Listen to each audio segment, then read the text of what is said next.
Do you want to lead in? You want me to? I'll lead in because I'll lead in with a kind of a topic we might have. Okay, well, I'll just go in. I'll go in. Lights fade up, and we're in cracking beers.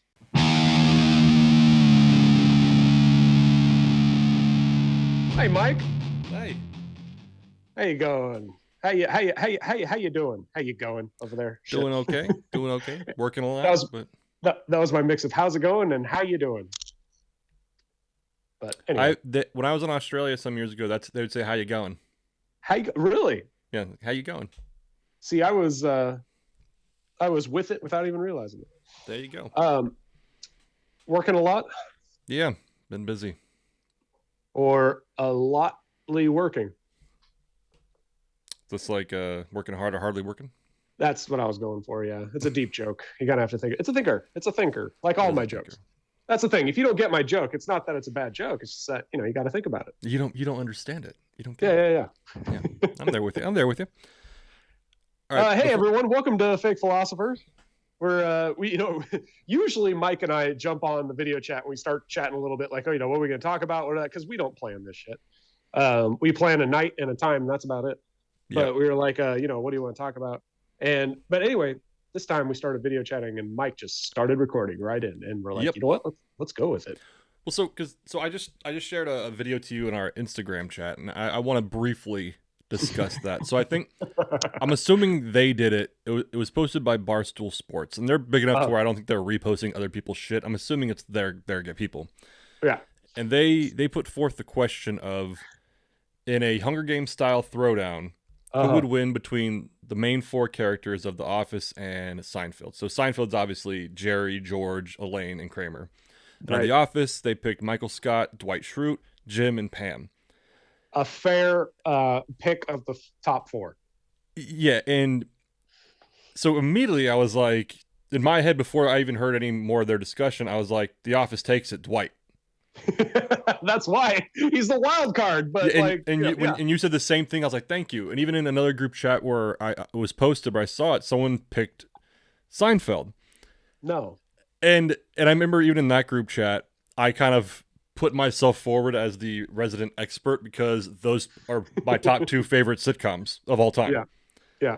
So I've watched both of them, all seasons, multiple times. Nice. And even the logic used in the Barstool Sports, because one of the guys takes The Office, and he makes some points. He gets a little weird about Jim and Pam. He's like, Pam's so creative, so I'm like, no, Pam's dead immediately. No, Elaine would kill the shite out of Pam. Yeah, Pam would lose to any one of those people. Pam would sit there and probably cry as to why everyone's fighting. Yeah, exactly. Pam's just very sweet and like passive, and God bless her. We need people like that in this world. Elaine would take off her shoe and try to stab Pam with it. I dare I say, of the four on Seinfeld's side, yeah, I think their strengths are Kramer and Elaine. Okay, I 100% agree. But who do you think is stronger in a fight? In a fight to the death? I think on the Seinfeld side, Kramer's their number one. You think so? Yes. I think an argument might be had that Elaine might be a stronger fight to the death competitor. And that's where I said those are definitely their top two. Definitely their top two. Okay. Because Jerry, top one we can debate. Yeah, Jerry is not fighting. He's dead. Yeah.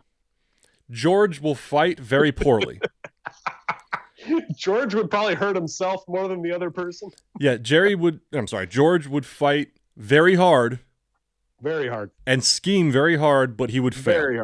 Very hard. Yeah. Now on the Office side, Dwight, I mean, Jesus Christ. Like there's literally episodes where he's out in the wilderness surviving. Right. So he's already with his team, keeping them alive in the wilderness. Yep. So and not to mention his fighting skills. That's a big part of it. You bring up a very good point. It's not because it's Hunger Games. It's not we're going to throw him in a ring and see what happens. Yeah. This is also a survival aspect as well. So Dwight kind of takes the cake in that regard. And that's not even getting into him ready to fight you and be willing to kill you. I'm willing to bet they all went into it unarmed, but Dwight still had a weapon somehow. And or he created one out of dirt. Yeah. Meanwhile, you have the four in Seinfeld who are just city slickers who wouldn't survive 3 days or 1 day away from a toilet. Yeah, I think I'm with you on this. This is kind of a stupid idea because, like, obviously, right? Come on. Well, what bothered me about it was I think you could have the fun debate. So on Office, so Dwight is number one across all 8. Sure. Michael Scott is actually, even though he's a goof, under Dwight's leadership, is a fucking killer too. Because if you remember, see, I'd stop you there. No. Go ahead. I'll go back to this, but go ahead. Because if you remember, for survival aside, Dwight already covers survival because with him leading the team, they're all alive. He's keeping them all alive, minus Pam. So Michael Scott, if you remember, beat Dwight one-on-one in a fight. It wasn't a real fight with weapons, but so Michael Scott is capable, and if you even see him in some of those episodes where he wears those tight, ridiculous shirts. He's in shape. Oh, he's cut. Yeah, he's cut. Yeah. So he is a fighter. I think we put him against Jerry, and he's crushing Jerry. Yeah. The well, I have 2 points.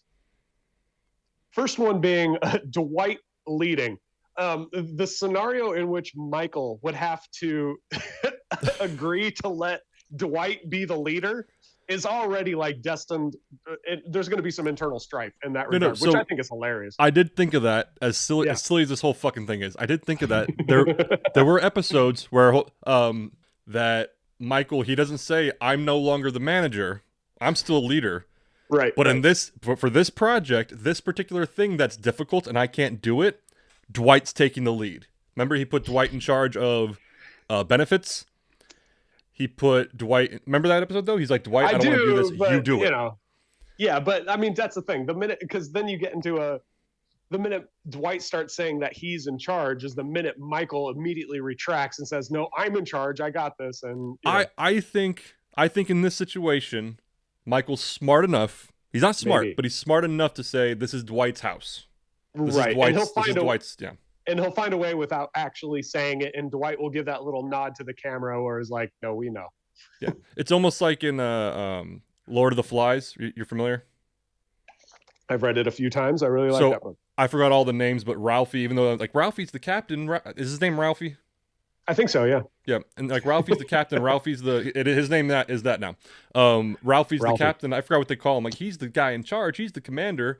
Right. Like, well, what about the other fucking guy? And Ralphie's like, he'll be the leader of the army. Yeah. Okay. And that's like the kind of olive branch, but in reality, it's like the leader of the army. Right. Is kind of the leader. Good. It would kind of be one of those things where like Michael Scott's like, I'm the president, but this guy's gonna lead the charge here. It's like, hey, we're fighting to our deaths. Okay, I'm in charge, but I'm putting Dwight in charge of the fighting. Yeah. So for this project. Anyway, but so Michael is a fighter though, so he's in shape. Jim is not. I don't see Jim scrapping. No, but we got to. Okay, think of the matchup: Jerry versus Jim. I think it was Jerry versus Jim, not Michael versus Jerry. Sorry, it's Michael versus George, which I think is going to be a hilarious lineup. That's very hilarious fight. Michael will win.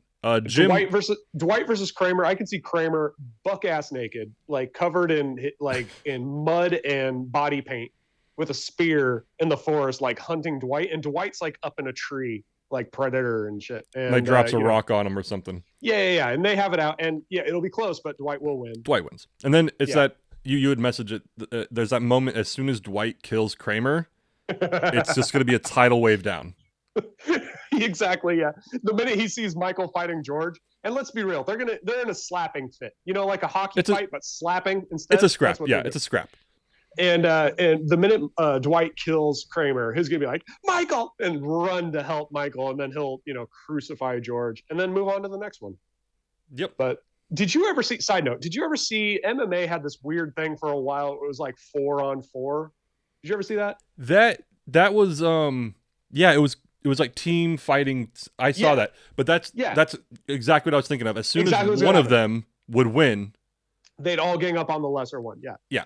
It was one of those ideas. It's like, it's a great idea, but is it? In theory, it doesn't work. Yeah. Exactly. If it doesn't work in theory, it's or in theory, it's fun, but in reality, it doesn't work. Sorry. the second point I had is, okay, if you could swap out their weakest character for a reoccurring character on that show, which would you do? So if we could all say that Jerry might be the weakest fighter out of all the four, who would you swap him out for? Maybe the mailman, or the soup Newman, or the soup Nazi? Yeah, in that chat, the other chat, because one of the guys who commented said it was Seinfeld hands down. I said I even mentioned, I was like, so the main four, it's The Office hands down. Now, if you started going into supporting characters, one, you kind of have to like limit what constitutes a supporting character. Because if you could pick from any character that ever appeared in any episode, that's Seinfeld would take it. I don't know. I mean, Seinfeld would take it because Seinfeld has enough one-time psychopaths that like they would win. I mean, would the Scranton Strangler count as a? Well, that's what I mean. So like, yeah, if there's characters that like they have to appear maybe 5 times at least. Okay. Well, let's go less than that. Let's say 2 or 3 times.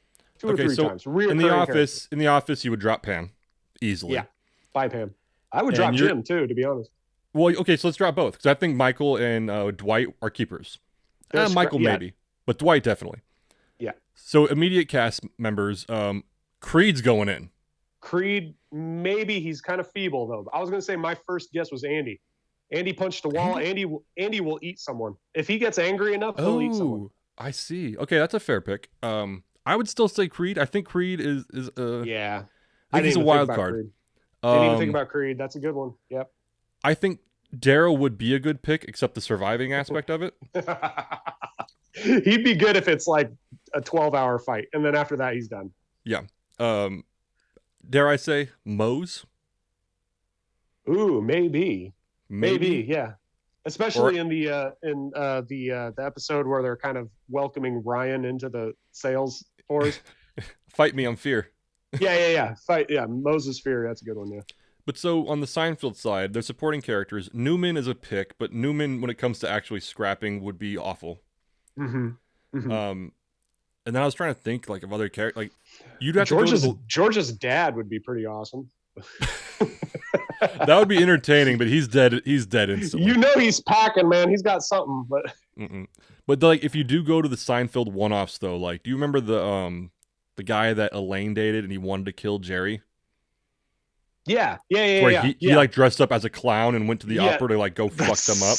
That's like so fucking awesome. If you're doing like one-off characters, he's in, and he might fuck you up because if you remember the scene, he's walking in the park as a clown and he fucks up these gangbangers. Do you remember that? Yeah.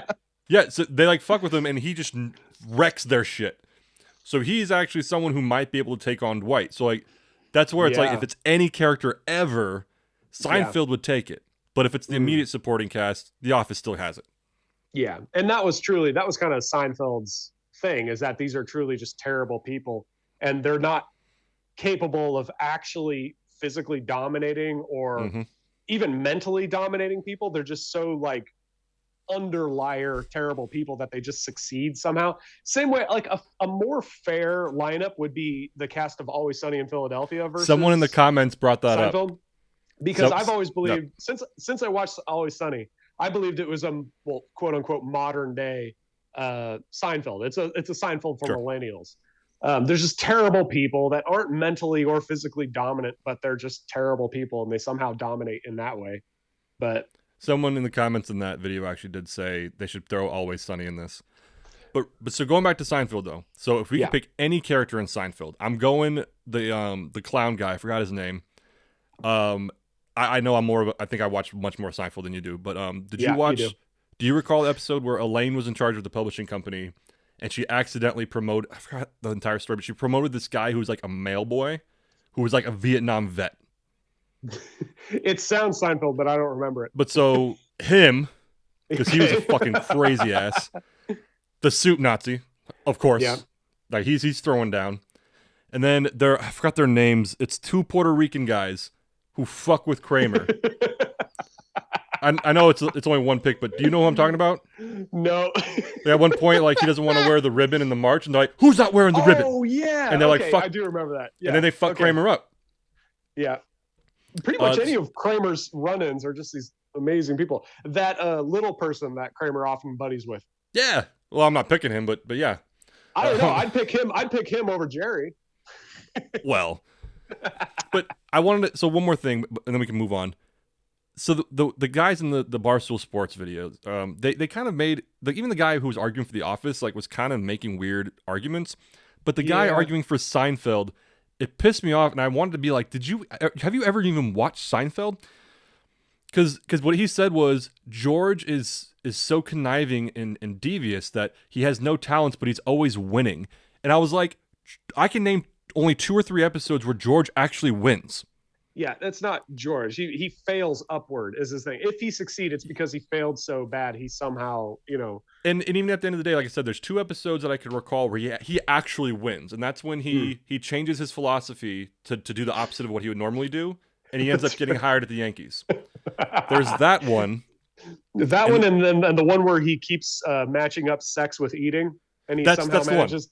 Yeah, to get laid at the end of it. Yeah, he equates food with sex, and then right. At the end of the day, he does ruin that relationship. Oh no, you're right, because the very last scene he does fuck the girl with the pastrami. Yeah, okay, so that's 2 times he wins. The third one I was kind of thinking, I thought you were talking about at first, was then he stops having sex because his girlfriend can't, and he becomes smart. Okay. He becomes a genius. Yes. Yeah. But then at the end of that one, he fucks the waitress and becomes stupid again. So even when he starts to win, he still fails because he ends up losing his job at the Yankees because he's a fucking moron. So good. When this guy says George is so stupid, but he always wins, I was like, George is literally, he loses all the fucking time. Yeah. Even in college, when I was studying theater and acting, we studied sitcoms for a few weeks, and there's different character archetypes, and we studied Seinfeld. He was literally called the lovable loser. That was his archetype. Mm-hmm. So when this guy just said George is always winning, I was like, have you even watched that fucking show? Yeah. Other examples of that would be Jerry from Parks and Rec, Big Head from Silicon Valley, all the guys who just are just terrible, but they're lovable. That's great. But yeah, that's not, no. I started listening to the Barstool Sports, and it was one of those debates where it was someone was giving a point, kind of like when you were given the point to argue against Die Hard as a Christmas movie. And it's I'm going to just stick to this point and find up all these fuck up, examples of why I'm right. So it was a staged debate, in my opinion. No one in their clear mind is going to pick Seinfeld. Come on, it's The Office. A better matchup would be The Office versus Parks and Rec. Pick their top 5 versus their top 5. That'd be a better matchup because honestly, they're just similar clones of each other. Yeah, they're similar too. Family Guy versus The Simpsons. Well, yeah, versus South Park, little 3-way. South Park stands alone, man. It's its own. Did you see what was there? It was an older one, but it was Ned Flanders versus Peter Griffin versus Mr. Garrison, and there was, I think it was someone from King of the Hill, Hank Hill, maybe, and it was a 4-way fight. Peter Griffin would win. Peter Griffin versus Mr. Garrison. Come on, Peter Griffin would win. I think a lot of people went Garrison. Garrison would love it, but Peter Griffin would kill him. It's funny. Peter Griffin's a scrapper. I know. I love Garrison. Okay, South Park's my favorite show in the world. Love it, but Peter Griffin would win. Some people took Ned Flanders. So I guess I don't watch a lot of Simpsons, but I guess there's been episodes where he snaps. Oh shit! Okay, and he's nuts. But yeah, the swapping, that's, I think, all I had. But yeah, but I did like the video you sent about there because it got me thinking, okay, Hunger Games, what are some others? What are some other good TV show matchups? And the only one I can think of is The Office versus Parks and Rec. That'd be a good one. 24 versus Blacklist. That'd be a good one. I would go Seinfeld versus How I Met Your Mother. Oh, okay, yeah. I would go Seinfeld versus that one. Okay, yeah. We don't have to debate it, but because Seinfeld they're not good at that, but I feel like How I Met Your Mother is more evenly matched. Yeah, that'd be good because I feel like I've seen Seinfeld a good amount.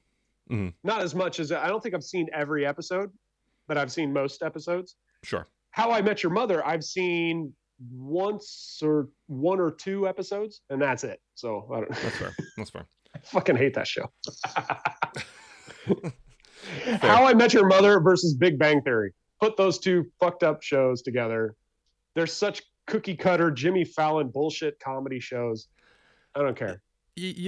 I'm not going to argue with you because I mean, I've only seen a handful of episodes of Big Bang Theory because my lady likes to watch every now and then, and like.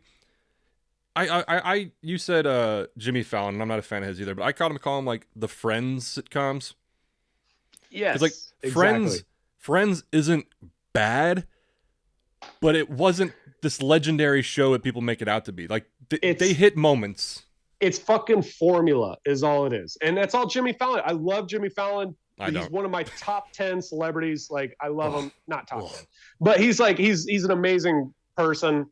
But his comedy is so cookie cutter and formula. It's so corporate. It's so, and the Jimmy Fallon show is so like, nothing new. Let's get this famous politician to throw rings at a cone and laugh about how they're just like us. It's just so formula. Cookie cutter, yeah. Yeah, and it's just like, whatever. Like Friends, like How I Met Your Mother. It's Yeah, and I mean, and there are good bits and they're like funny moments, but overall as an entire series, it's like it's hack. Yeah.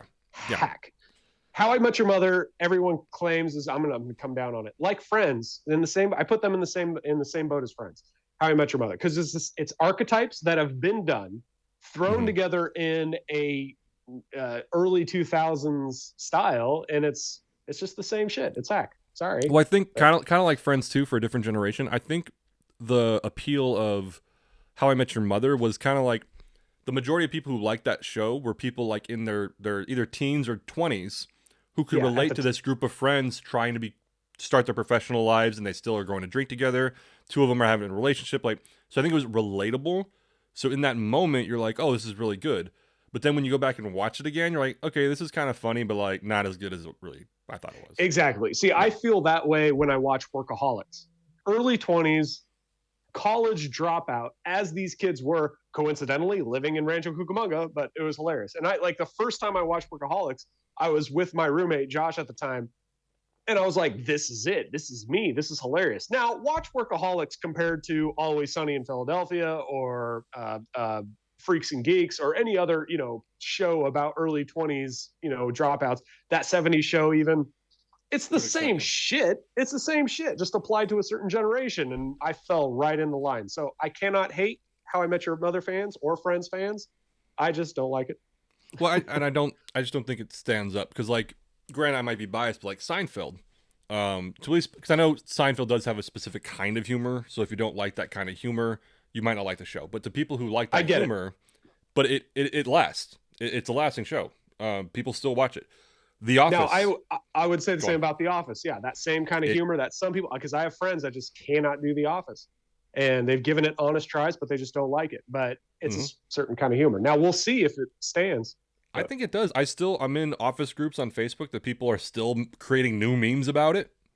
Show's been off the air for a fucking decade now, and people are still creating memes. Shit, you're right. Yeah. I think it's gonna stand.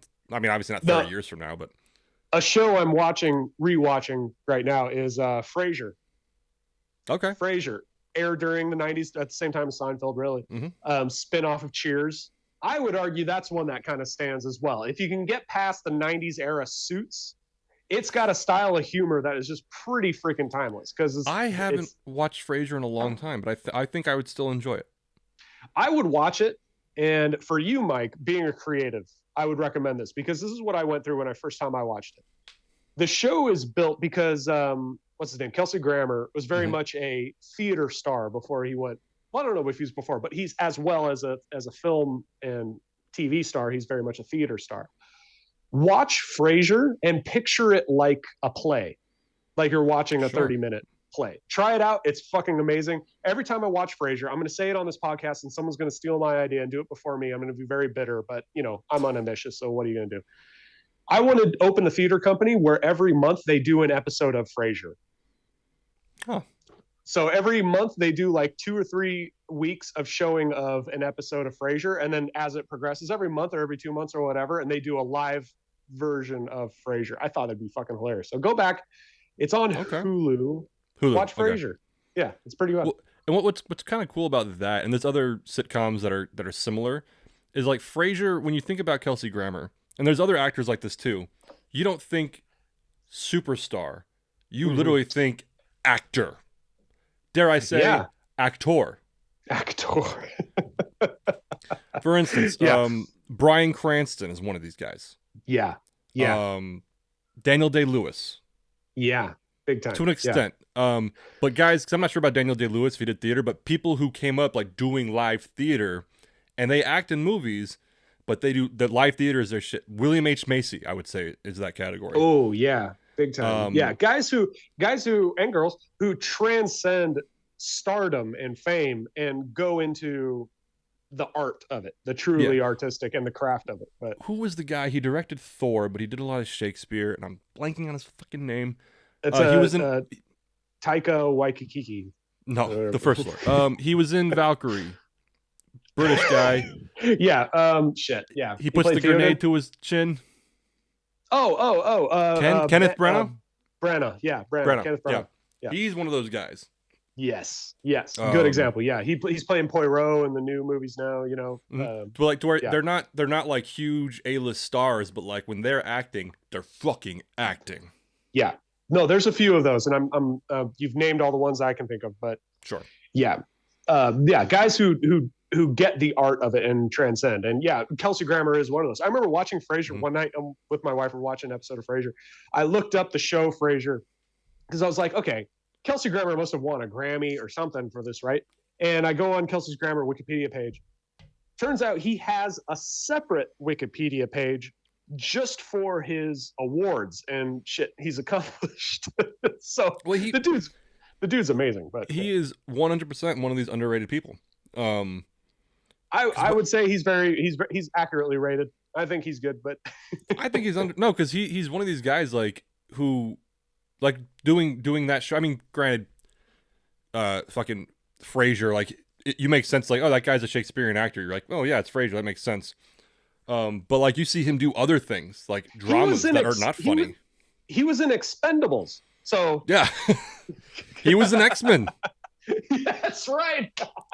He was Beast, right? Oh, that's right. Wow. But I mean, like, but even in those roles, like he speaks like he's doing Shakespeare. Like he's really fucking good. That's what I mean by underrated. Like he should be an A-lister. It's true. It's true. Yeah. Another one of these guys where he didn't make it quite as big, but do you know who James Avery is? Remind me the names. He was the father in Fresh Prince. Oh yeah. Okay, yeah. So he didn't even make it as big as Kelsey Grammer. But like James Avery is a Shakespearean actor. Oh shit! Okay. And like even if you listen, like you look at interviews about Fresh Prince of Bel-Air, they'll say like everyone when Will Smith needed advice because he never fucking acted before, he went to James Avery. Like everyone looked at James Avery like as the fucking Will Smith is like a Grammy Award winning rapper. Yeah. And everyone's looking to James Avery. Well, he's an Oscar winner now too. But... Well, fine. At the time, this is Will Smith's show. Yeah, and everyone's looking to James Avery. That's for advice. Cool. What do we do? Anyway, other example, Lawrence Fishburne, amazing actor. Yeah, he's you know what? But his Othello, fucking amazing. Gary Oldman, everyone knows Gary Oldman as like that wacky character actor who played the bad guy in The Professional. Or Commissioner Gordon in The Dark Knight. Or the bad guy in Air Force One. Or the bad guy in this movie. yeah. Or Sirius Black or whatever. But the dude can freaking act. If you put him on stage and give him some Shakespeare lines, holy shit. But yeah. Another good one, Patrick Stewart. Oh, my. Well, I mean, come on. Yeah. I think everyone knows Patrick Stewart was not underrated at all. And Ian McKellen while we're there. Yeah. Do you remember during COVID, Patrick Stewart was doing the Shakespeare sonnets? I heard about it. I don't know a lot. Like he was like reading them on YouTube or some shit. Yeah, during shutdown. I can't remember if it was every day or every week he did a new sonnet, and it was really good. It was really cool.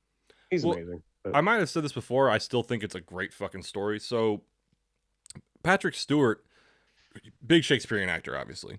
Yeah. And he really liked Othello. Ooh, okay. Like he just really, that was his favorite Shakespeare play. He loved the character, and he always wanted to play Othello. But it's like, how are you gonna play Othello, my dude? But what they end up doing, because he's Patrick fucking Stewart. I forgot when this was, 90s, 2000s, is that they did Othello, and he did. I forgot if it was on Broadway or I forgot where it was, but they did Othello, and he played Othello, and the rest of the cast was black. So instead of being a white cast and Othello's the black guy, they made a black cast and he was a white guy, and they made it. Oh, that's good. You know how Shakespeare, they always like make it modern, but it's not. Yeah. So they made it kind of, the theme was, instead of a Moor trying to fit in with what I forgot what their culture was. Yeah. Oh, but my the black God, guy fitting in with white people. It was a white guy fitting into black culture.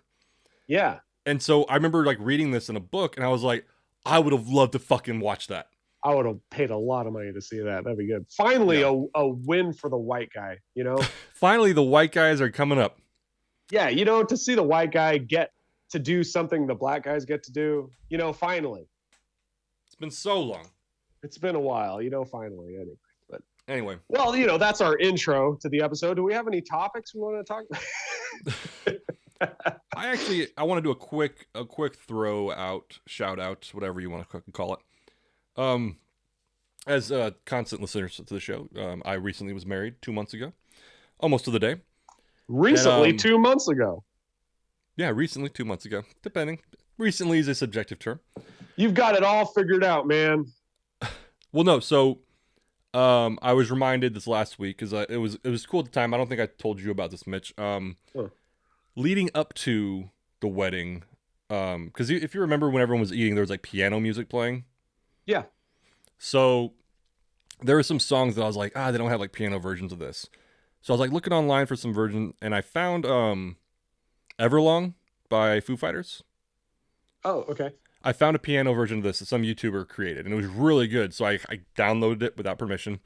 Nice. And then I was like, fuck it. And I emailed this guy, and I was like, hey, I know you don't know me, but I found your email on your YouTube account. Can you, if possible, could you possibly create a piano version of this song? And I linked him to That One Night from The Office. No way. That One Night. Yeah. Oh, do I know it? Come on. But with no expectations, nothing. And this guy messaged me within a week, and he's like, sorry it took me so long to get back to you. Let me see what I could do for you. And like a week or two later, he like uploads it, and I listened to it, and I was like, this is fucking great. And he's like, do you want me to make any changes? I was like, no, I'm good. Like, this is great. And I think he's louder, bro. Play it louder. But he still made some changes and did some shit. And I was like, all right, cool. And I was telling Erica about it, and I was like, this guy just fucking did this for me. I don't know this motherfucker. Like, he just did this shit. And she was like, oh, like, well, what do you think he would do this song and this song? Because she had like musical theater songs that she really liked that she couldn't find piano versions of. I was like, I don't know, I'll ask him. And so I messaged him back. I was like, hey man, like, just so you know, like, this is why I'm doing it. I'm getting married in November, blah blah blah blah blah. And so I listed like 4 songs. It was some yada yada. But it was 2 musical theater songs. It was one R&B song that I liked, and then it was a song from Team America. No way. Which one? I think it was Only a Woman. Only a Woman? Yeah. And I was like, if you have time, it'd be great. And he messaged me back. He's like, when do you need these by? And I was like, well, we're getting married in November, but like whenever you can get them done. And he was like, okay, I got you, bro. And so like over the next few weeks, again, no expectation. He was messaging me like every other week, like, okay, here's one. Here's this one. Here's this one. Shut the fuck up. That's so cool. Like, and I was like, who the fuck are you? Like, I don't even know you, bro. Like, what? And this is a positive story. We don't do a lot of positive stories. And so I was like, I told Erica, I was like, this guy never dropped a price. Yeah. Never said anything. Wow. Like, Jesus. And so can we give him a shout out? Can we? Oh, I'm going to. Yeah. His name's Richard Laurence. Yeah, cool. Richard Laurence. Richard Laurence. Okay. Yeah, and he has a YouTube channel. Should we post his page on our comments or on the description? Yeah, I could probably post it in the comments, because so he has a YouTube page, and I think he's on iTunes too, and he released, I think he said, an album on. It'll be on his page and shit. I'll post it all in the comments. But yeah, and so Does he have a link tree or whatever. Probably. No, but so just a good guy, and like even I felt that's why I came this week, because he messaged me soon after the wedding, pretty much saying, hey, I hope everything went well, and he like gave me all of his links, like, here's my shit, I'm releasing some shit, and just because of life, I haven't gotten back to him yet. Oh, okay. And so this past week, I actually emailed him, and I was like, hey man, sorry I haven't been in touch. Like, thank you so much. Like, you are such a positive person. Like, and I PayPal'd him some money, just out of act of good faith. I was like, here, dude. Like, Thank you. Yeah. Yeah. And so he got back to me. What are we talking? 4 figures, 5 figures? What do you like $10,000 now? Like, yeah, okay, that's a good I gave start. him what I could, but no. So I even like, so he sent me all of his links, and I followed him on all of his things, and I was like, here's our podcast if you want to fucking listen to us bitch and moan. And I don't know if he will actually, but if he is listening, Richard, thank you so much. And if you are listening, see how dumb us Americans are. He's English. And yeah, I just wanted to throw that out there. It's a nice positive story, very uplifting story, made me happy. Thank you, Richard. Richard Laurence, you're a fucking rock star. If I had known the context, I would have paid more attention. But now I'm going to ask Mike to send me those links because I was going to say, at the end of the day, 100%, I'm just happy I have nice piano versions of That One Night and Only a Woman. Only a Woman. Perfect. I love the idea. I'm picturing this nice British lad, and like I'm just gonna guess he lives in Devon, England, and is like sitting at his piano in his like Yorkshire style house, looking out at some fucking sheep or something, and writing the lyrics, "Please, please, please be a woman," on a piano, just very gently. And I'm loving that. From Team America. I love it. Yeah, and so it was great. Anyway, I just wanted to throw that shout out to him in case he's listening. You very, very much appreciated, man. Hey, if you are listening, you can turn it off now. You've done your part. Thank you. You don't have to listen anymore, Richard. You don't have to listen because I got some shit to say about fucking England. Let me get started here. I thought you liked England. It's all right. I was there last year. It's no big deal. So yeah, but right, no, that's rad though. I love that. Yeah, right. That's cool. A cool story. Love it. I'll send him my track list of songs I want him to do for me. That actually, I would feel bad if now everyone listens to this like, oh, I'm going to see if he can hook me up. He should start charging. He should start charging. Like, send me a song. I'll write a piano and record it for you. You get me $20. Done. There you go. I mean, if that's the case, if people just start messaging him for free shit, I'm going to feel real bad. I want him to do Cream by Wu-Tang Clan for me. That'd be great. That actually might be really cool. It wouldn't. Like, it'd be the same. No.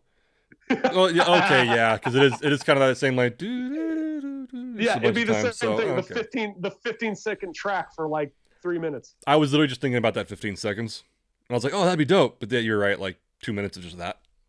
An instrumental version of any rap song is gonna suck. You're not wrong. I'm a fan of the hip hop, but you're not wrong. I am too. But it's like a instrumental version of any poem is gonna suck. That's true. Rap is about the lyrics, man. That I can't disagree. I never thought of it that way, but I can't disagree. What did I write down here? I have 2 points. A Confederate flag. I was on a job. going from that to the Confederate flag. Let's go that way. I wouldn't say it's a normal transition, but it's an expected transition for this kind of podcast. There you go. Yeah, there you go. I was working today, and I got a service call. I had to drive to South North Carolina, down into the southern side, and it's all the South, so it doesn't matter. But you see this shit all the time. But I was driving by a 50-foot pole of this giant Confederate flag waving right next to the freeway. It was one of those things that's like you would expect to see that when you go to the South, but then when you actually do see it, you're like, holy shit. Yeah. And all I could think about was getting out of the car and peeing on it, but whatever. Well, so do we want to talk about the philosophy of the Confederate? Is this one of those lost episodes? You were talking earlier about episodes that we could talk about later that we decided to shelf, and I think this is one of them. I don't think we ever mentioned it on air, but I know me and you have talked about possibly talking about it big time, and we can. And the first part of the show has been very light and funny. Let's get deep. Yeah, let's just dive right into this, because I'm going to say something that is very controversial and not very popular, but I don't like the Confederacy. Well, so a little bit of a preface. Mitch and I have had this conversation before, and the general debate about the Confederate flag, generally speaking, is that the liberals are all like, it sucks, it's racist, blah blah blah blah blah, and conservatives are generally like, no, it's history, they need to stand, blah blah blah blah blah. Whereas I don't see the issue as left and right, liberal versus conservative, and neither does Mitch. And Neither we're do I. actually, yeah, and it's go from there, Mitch. Your thoughts? I mean, yeah, the I guess the first argument in favor of waving Confederate flags and waving and supporting. We'll get into what it means to support Confederate generals and all that, because there is another story I'll get into. I'll write it down before I forget. There you go. Okay. I should do that more often. No, the Confederate flag. People will say it's a historical thing. Well, it's a history of absolute rebellion, in my opinion. Not even my opinion. It's just literally what it was. The other main argument would be it's a freedom of speech kind of thing, and I'm like, okay, we can have that discussion, kinda.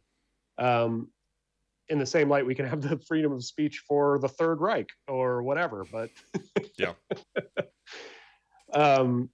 Yeah, I always get very, very fired up. I feel like the Confederacy is a very convoluted, fucked up thing to talk about. But yeah, I'll take over then. Go ahead. No, so I think this is one of those things where I just break it down logically, and then wherever I come out at the end, people call me that, right? Depending on where the opinion, wherever my opinion ends up going, whoever that group agrees with it, I'm suddenly thrown into that group. And I'll even clarify your opinion based on a specific logic path. Yeah. So let's break down, because I think me and you made it clear you're also not cool with the Confederate flag being waved. Am I correct? Right. Okay. Right. And you are a conservative, hard conservative. Pretty staunch. We have I think we probably get to the same conclusion, different ways, same ways. The way I look at it is the argument of it's historical. Mm-hmm. It's kind of like we talked about. No one's arguing that it's historical. Correct. So that argument's kind of irrelevant.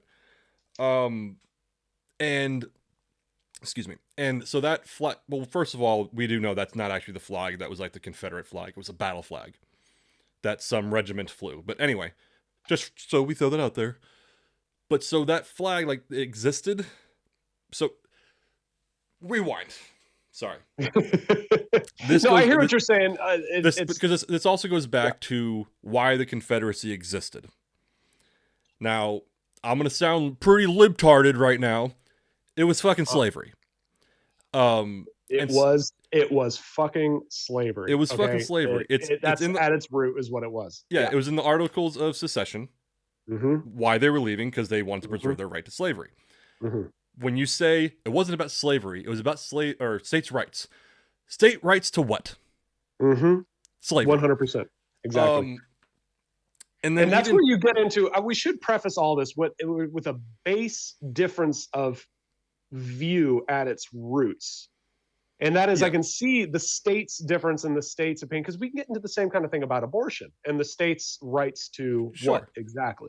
Sure. We won't go there. We won't go there today, but we can get into that because and I'm very much, depending on the topic, a states' rights person. Correct. Depending on the issue. Me too. But this is about slavery. And even PragerU, which is very right-wing conservative, has a video I shared years ago on Facebook where some general they bring on breaks down why it was about slavery. One of my all-time favorite videos, for sure. You've seen it, yeah. It's that old white dude. Anyway. Yep. He breaks it down logically, and he's a conservative. Like, it's a conservative site. Breaks it down logically. It's about slavery. So let's just shut that up right away. Anyone who disagrees, like, it's about slavery, and you could be a conservative and say that. It doesn't mean make you any less conservative. Yeah, but there's that thing. It's like you're not supposed to believe it. You can be a Confederate and accept that. I mean, that's the thing. There was a lot of, I was going to say some of the majority of generals, General E. Lee being one of them, who were major generals of the Confederacy, did not agree with slavery. But they agreed with their state, and they were proper, it's going to sound fucked up, but they were proper leaders of the people they represented. And the people wanted that, so they went forward and supported that. They lost, and they're fucked up, but that is just the truth. Yeah, and so General E. Lee is a great example.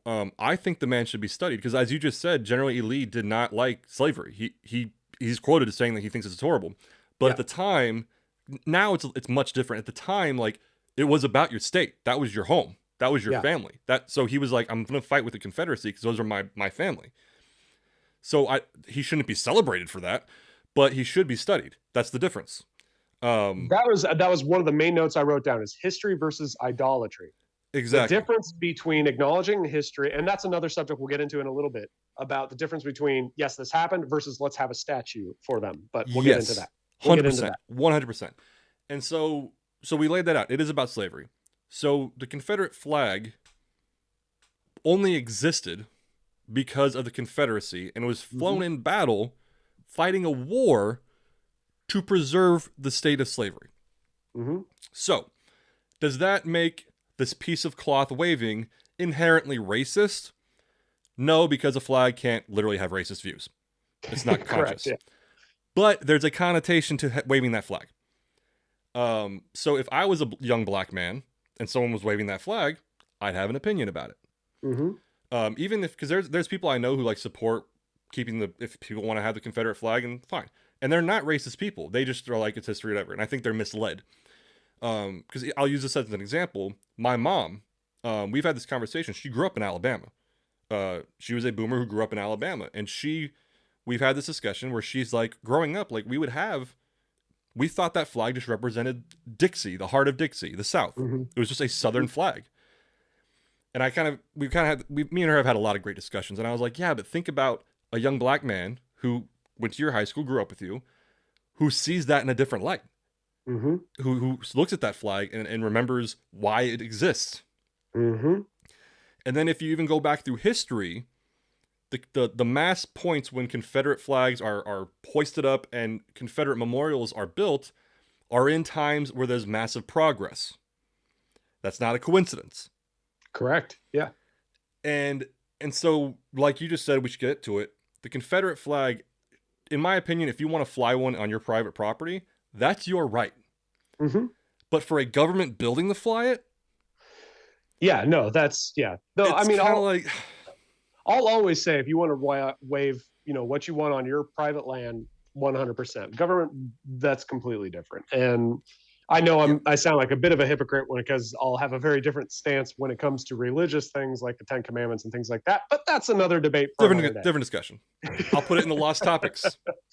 But there is an argument to be had against the government estate. And see, Mike has made a great breakdown of the argument about the Confederate flag and where it stands in history as a symbol of the Southern states in general and this breaking away. He makes the point more of, yeah, but look at what they stand for. I take a step back and look at the bigger picture as a whole of, yeah, look what they stand for.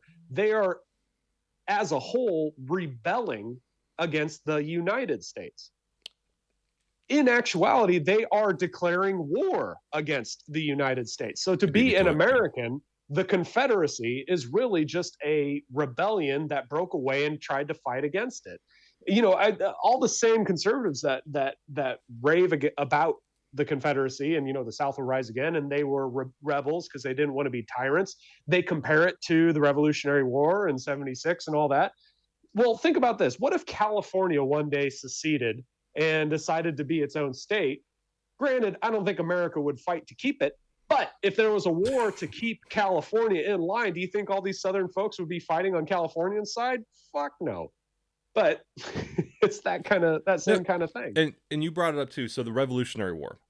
Yeah. And forget. Let's. You're right. Let's throw all the racist shit out of it. Let's just keep it to the. Let's say the Revolutionary War. Let's just keep it purely political. Let's see. Let's say the Revolutionary War. America didn't win. England crushed us.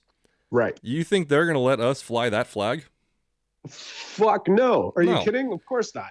And so, and this is kind of keeping it more of a funny analogy. I remember this is years ago, me and someone kind of laughed about this. Like, let's say, so my lady and I have been together for 10 years. Let's say, I'm trying to get the timeline right. Let's say year 3 or 4. She finds out I'm having an affair. And it's bad. Like, we get into fights. Like, we almost break up. I would hope so. I even would think hope about there leaving. would be a fight. Yeah, there's a big issue here, and she finds out that throughout our entire relationship, similar to slavery, since the concept of the conception of our relationship, I've been fucking other women. And she just found out about it. She's like, you can't do that anymore. And I was like, well, I preserve my right to do that. And we have a fight about it.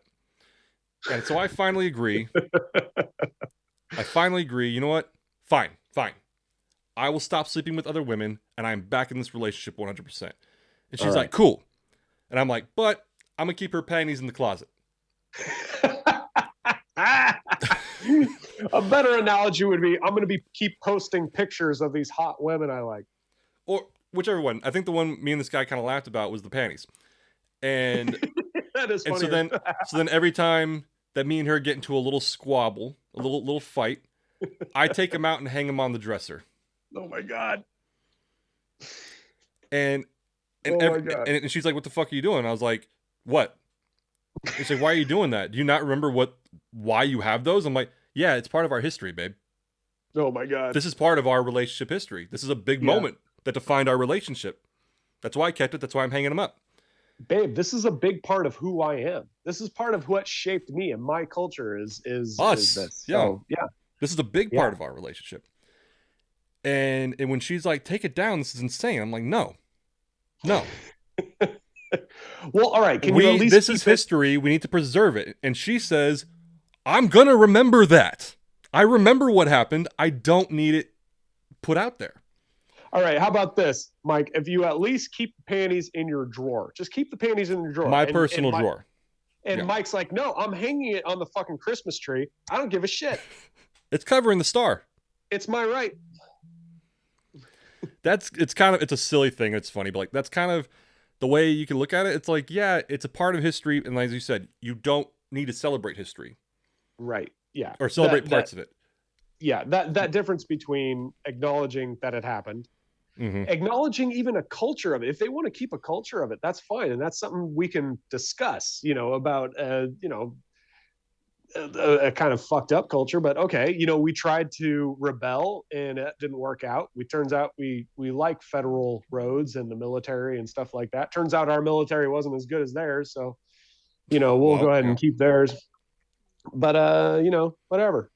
The South will rise again. Go fuck yourself. It's well, yeah, and there's no logical reasoning behind it as well. So the whole it's history. No, it's a straw man. No one's arguing that it's history. We're arguing that it shouldn't be celebrated. Even one guy talked about the Confederate flag. Even he said, he's like, well, I'm not like a racist or anything, but I kind of like that it stands for rebellion. And I was like, why not fly the original American flag? No, I mean, no. Like, there's no logical thing about it. I feel the same way when people have the Che Guevara shirts or the Guy Fawkes masks. It's like, these are, there have been examples of rebellion throughout history. They were wrong, but they're still rebellion. Why glorify rebellions that were on the wrong side? And I know the winners are, decide the ways of history and all. But Guy Fawkes just tried to blow up Parliament. Che Guevara killed thousands of people just because they didn't agree with his socialist fucked up ideology. But why would so there are examples of following rebellious ideology because you think you're on the right side. The Confederacy, in my opinion, is the same as people who wear Che Guevara shirts or people that wear Guy Fawkes masks. It's ridiculous, but I think that's a point to be made, and that just my point being, like, there's no logical argument for why there should be a Confederate flag on a government building or a Confederate memorial, like a general or whatever, in a public park. Like, there's no logical reason for it. So the point I wrote down earlier, I was going to revisit. It has to do with the issue of history versus idolatry. There was this famous governor of North Carolina, where I'm from. He's super famous, but I can't remember his whole name. I think his first name was Zebulon, Governor Zebulon something. Let me look it up real quick as I'm Googling. Zebulon Vance. It's this famous North Carolina governor. He was like, self-taught, grew up in the mountains near Asheville and all that, and became mayor and then worked his way up through the political thing and became governor one day. And he's actually a pretty accomplished guy. Did a lot for the state, did these amazing things. The Civil War happened. Guess what? He's on the Southern side and he becomes a major general. I think he was actually taken prisoner of war and like held and all that, and actually negotiated for a lot of during a lot of the peace talks, and like did a lot to actually progress the peace of the war. And then after the war, he actually did a lot of atonement for the discretions. Like, hey, North Carolina was kind of fucked up at that time. Here, let's do some stuff so we can help, and yada yada yada. By all what's a good way to say it? Historical view, he was a great person. For the person that was grown up and living in that time, he was a good man. And because of that, North Carolina very much adored him, and he was revered and all that. And they have a statue of him in Asheville. But because he was a Confederate general, his statue was scheduled to be demolished, and I think it is actually demolished. I actually got to see the statue last year when we were here, and got to see it before. But while it was still scheduled to be demolished, so there was like walls around it. This is during the George Floyd riots and shit. So there was actually a wall around his statue. It was really bizarre to see. But I remember looking at it and having kind of like a lot of mixed feelings, because I read about the guy and read about his life, and I'm like, okay, he did a lot, but wrong side of history, bro. He made some wrong choices. I mean, a counterexample, not a counterexample. It's going along those same lines. So I got into this discussion with a guy on Facebook the best place to discuss politics is on Facebook, obviously. And he was making this claim about Robert E. Lee. Similar, how he did not like slavery, wasn't about it. He just fought for his homeland. And he said that same sort of thing. I didn't fact check this, but it checks out that after the war ended, Robert E. Lee returned to the South and was more of a reformer. He was trying to reform the South to be a better area. No slavery. Right. Let's make it better. Let's do better. Yeah. And he's like, that's why when I think the Robert E. Lee statue should stay up. And my response, which I don't think he ever answered, because like I said, just a lot of times when this argument comes up, people avoid these questions. I was like, do the Robert E. Lee statues that are hoisted up say Southern Reformer or Reformer of the South, or does it say Robert E. Lee, leader of the Confederate Army? What does it say? What is the statue wearing? What uniform is that statue wearing? Exactly. And that's where are they glorifying this person? But exactly, and that's where with your example of the North Carolina governor or whatever it was. Same thing. If his plaque and his uniform matches a reformer of the South, and it explains what he did on that plaque, I would 100% say keep it up. Robert E. Lee, if it said reformer of the South, former Confederate general, post-Civil War, returned to the South and began working to make it better, blah, blah, blah, blah, blah. I'd be 100% for keeping it up. But we know, at least in Robert E. Lee, because I'm not familiar with the guy you're talking about, it said leader of the Confederacy. It was not revering him for reforming the South. It was revering him for leading the Confederate Army. Yeah. And that's where it's like, well, it's like Thomas Jefferson. We revere him as a founding father. Yes. And president. Yes. We kind of ignore the slave ownership, but we just acknowledge that he was a president and he was a founding father. But if someone did put slave owner, the founding father point is actually sorry. The founding father point is actually a great point to bring up and to compare to, because Jefferson was definitely one that didn't try to atone.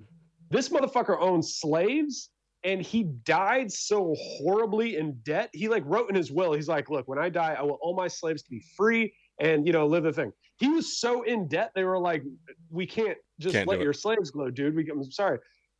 Flip side, George Washington, who is actually a great reformer and talked about wanting his slaves, his slaves were literally like part of his family, and talked about how, even after he had won, that was like the next step he was going to tackle was abolition.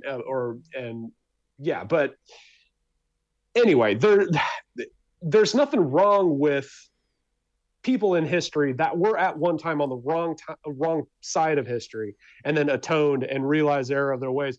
You see it in the Bible, like Paul killed Christians and shit, and God was finally like, dude, you got to quit that shit. And Paul's like, all right, fine. And he turned out to be a great apostle, and it was great. So there's nothing wrong with admitting that people were fucked up and write about the good they did and making up for the bads they did. You don't have to ignore that what they did was bad. So Well, I sure, don't know. and that's where I think, even if you look at, we've talked about this before, United States history. There's a lot of dark things that we can acknowledge. Yeah. We don't ignore them. We acknowledge Yeah. them, but we still move forward. Look at the improvements we've made. And so Yeah. I do think if there's an argument to be had there. If Robert E. Lee, if you want to erect a statue and label him a reformer of the South with that description, I think that's great, because I think Robert E. Lee is one of these fascinating people in history. Absolutely. But if you do erect a statue and you say leader of the Confederacy and talk about the Civil War, there's an issue. There's an you're issue not there. you're not. It's kind of like when you watch American History X and you like it because you're a racist. Which that's another we had a whole chat about this. Is like people who watch movies and agree with the guys for the wrong reasons. You know, kind of. But so it's kind of like that. Like because I watched American History X thinking it was like a pro racist shit because of all these guys I knew who watched it, and they're like, yeah, this guy's fucking awesome. Like, yeah. And I watched it and I was like, did we watch the same movie? Oh no. Like I was like, I love it. I love the movie, but I was like, did we watch the same movie? It's a great movie. And yeah, anyway, going back to it though, like, so that's where, like, with the Confederate flags, obviously you can't really take that out of context.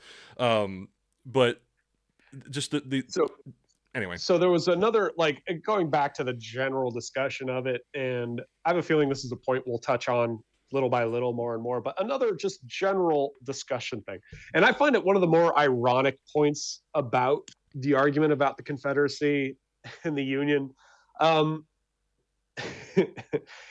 What a lot of people kind of either ignore or don't want to believe is that the Republican Party was founded by Abraham Lincoln during the Civil War.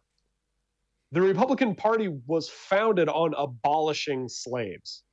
It's a very interesting point. And you go back into history and talk about it, and everyone likes to say, you know, well, the parties have very much shifted and traded pawns and blah, blah, blah. Yeah, you know, parties shift every year, so go fuck yourself. But the Republicans, I find it ironic that a lot of staunch Republican, you know, Trumper, gun-toting, whatevers, I own a gun, I voted for Trump, I'm a Republican, but the extremists, Confederate waving, tiki torch waving motherfuckers who claim to be part of the Republican side, the Republicans were the Union fighting against. Have you ever heard the term Dixiecrats? It's because the large majority of Democrats that argued in favor of segregation were Democrats from the South, part of the Confederacy.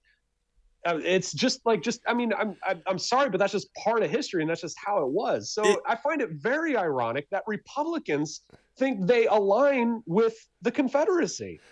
It's a very weird thing, and I have to pick on those people right now, because I've had these discussions with the same guy actually who brought up Robert E. Lee and blah blah blah. Anyway, yeah, to where it's like, we should leave these Confederate things up.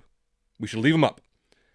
Okay, and it's like, well, you know, your Republican ancestors would highly disagree with you. 100%. And they're like, and then during the argument, it's like, well, you know, the people who owned the slaves, they were Democrats. And I remember this one guy, I was like, okay, so they're Democrats, right? So you're celebrating Democrats. You want to celebrate Democrats. And he's like, well, you know, it's different. It's history. And at one point I was like, so why do you want to keep these up? And Democrats now want to take them down. Mm-hmm. And what he said it was just funny. He's like, well, the Democrats want to take them down to hide what they did. I was like, what? It's in a fucking history book. No, yeah. Literally what he said. They want to take them down to hide their history. And I was like, and that's what I'm saying. Like, there's no logical argument in that favor.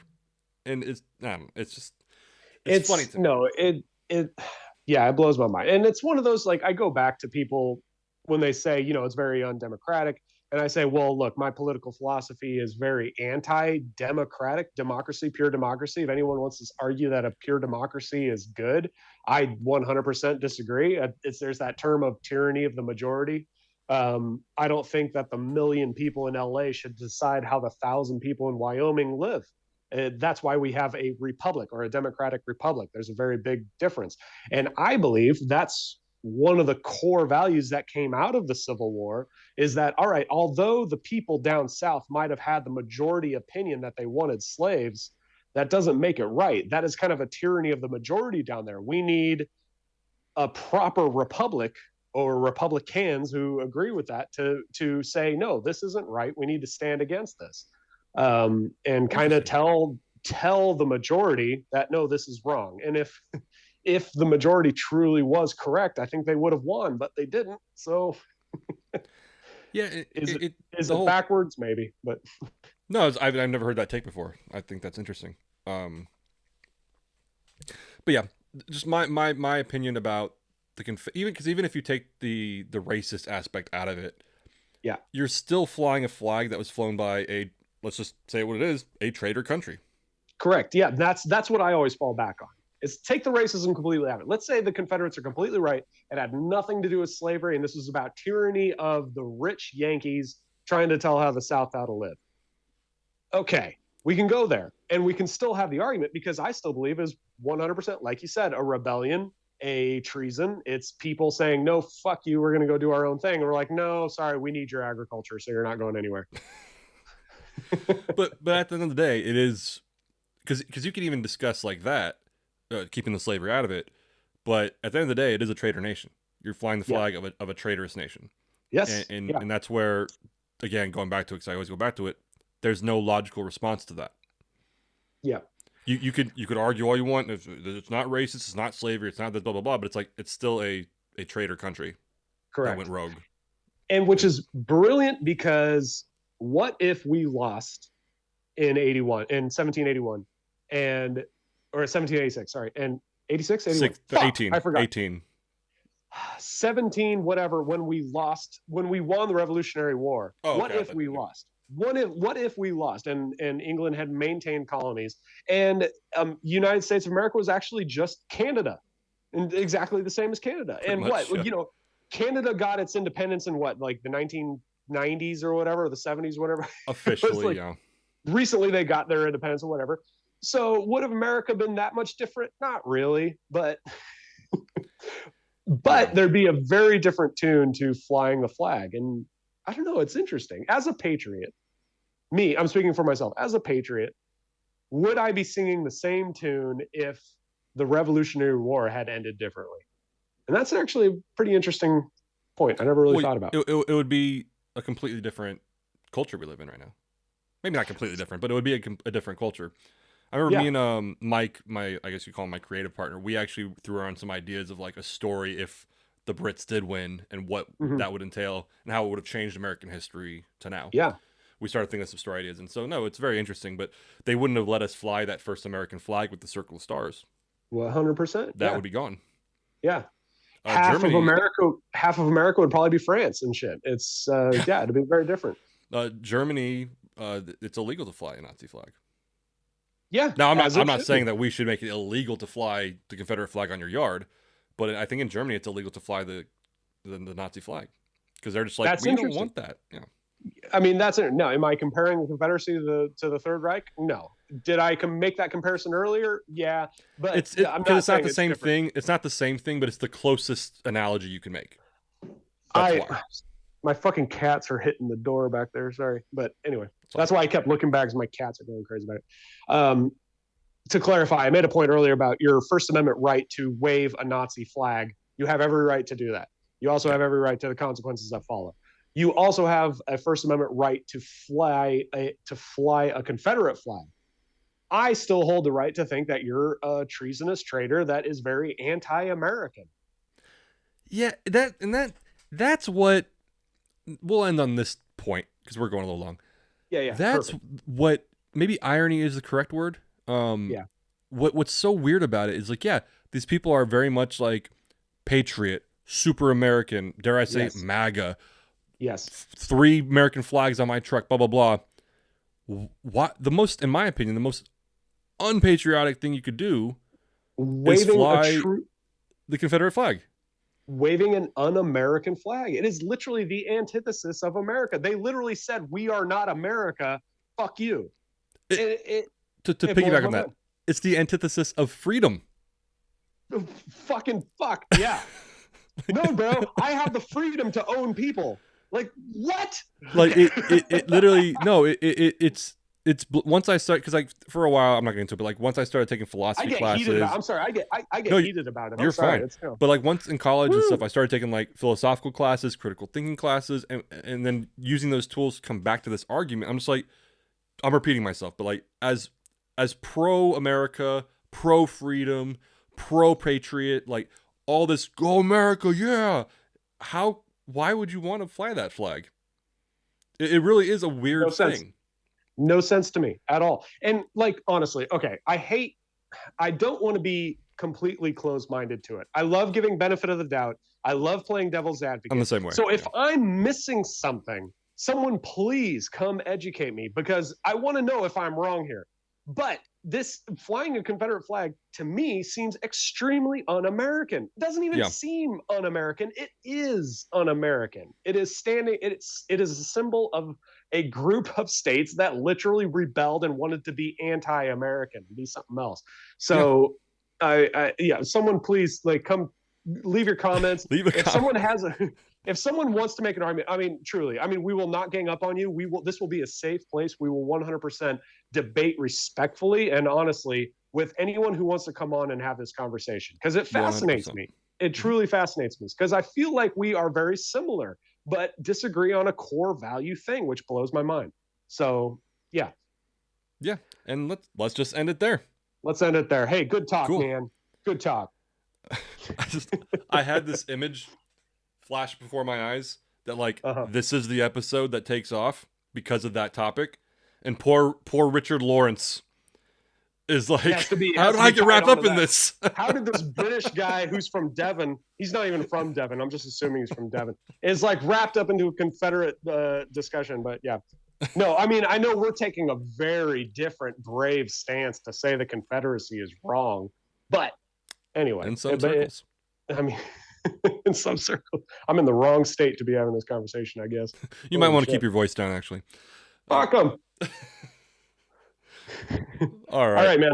Hey, everyone. Thanks for listening. And yeah, honestly, we'll go back to it because I'm not kidding. We get boisterous and rambunctious, but we do love debate. We love talking with people who have different opinions, probably 100%. More than we do agreeing with each other, which is, I think, rare. So if anyone wants to discuss it, we'll go out of our way to have you on this show. So yeah. So let us know. All right. Take us out, Mike.